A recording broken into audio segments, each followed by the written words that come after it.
Ramdam na ang mga pag-ulang dala ng bagyong Wilma sa Cebu. Sa Cebu City, maraming pasahero ang napilitang manatili sa evacuation centers matapos suspindihin ang mga biyahe ng barko. At para nga sa update, live mula sa Cebu City, naasa frontline ng balita si John Aroa ng News 5 Visayas. John, saan ba natuloy itong mga stranded na taga Cebu?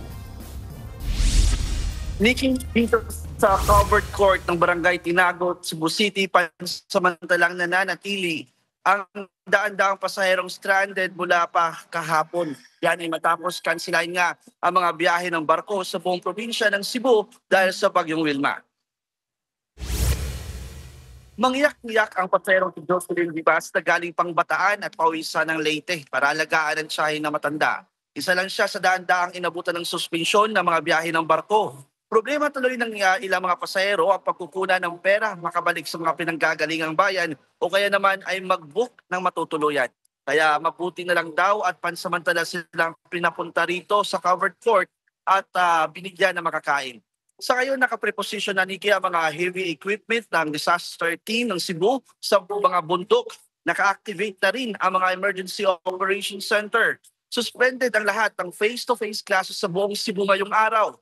Sa bayan ng Balamban, nakapagtala ng pagguho ng lupa sa bahaging ito ng Turn Central Highway. Dahil yan sa walang humpay na pag-ulan sa bayan. Sa Alegria, Cebu naman, sarado na ang Pulok, Kambunod Road dahil din sa landslide. Pinayuhan na rin ang mga motorista na dumaan sa mga alternatibong ruta. Sinuspende na rin ang mga aktibidad sa mga ilog sa bayan tulad ng ecotourism activities para sa kaligtasan ng mga residente. Nikki, umuulan pa rin ngayon dito sa Cebu. Ayon sa forecast ng Pag-asa, isa ang Cebu sa tatamaan ng bagyong Wilma. Mamayang alas 5 ng hapon hanggang alas 9 ng gabi, inaasahan ang malakas na buhos ng ulan, pati na rin ang landfall ng bagyo sa probinsya. Kaya pinag-iingat at pinalilikas na ng maaga ang ilang residente sa landslide-prone areas. Nikki. Yan ang express report ni John Aroa ng News 5 Visayas. Mga kapatid, Nikki de Guzman po. Para sa pasada ng mga rumaratsyadang balita, mag-follow at mag-subscribe na sa social media pages ng News 5.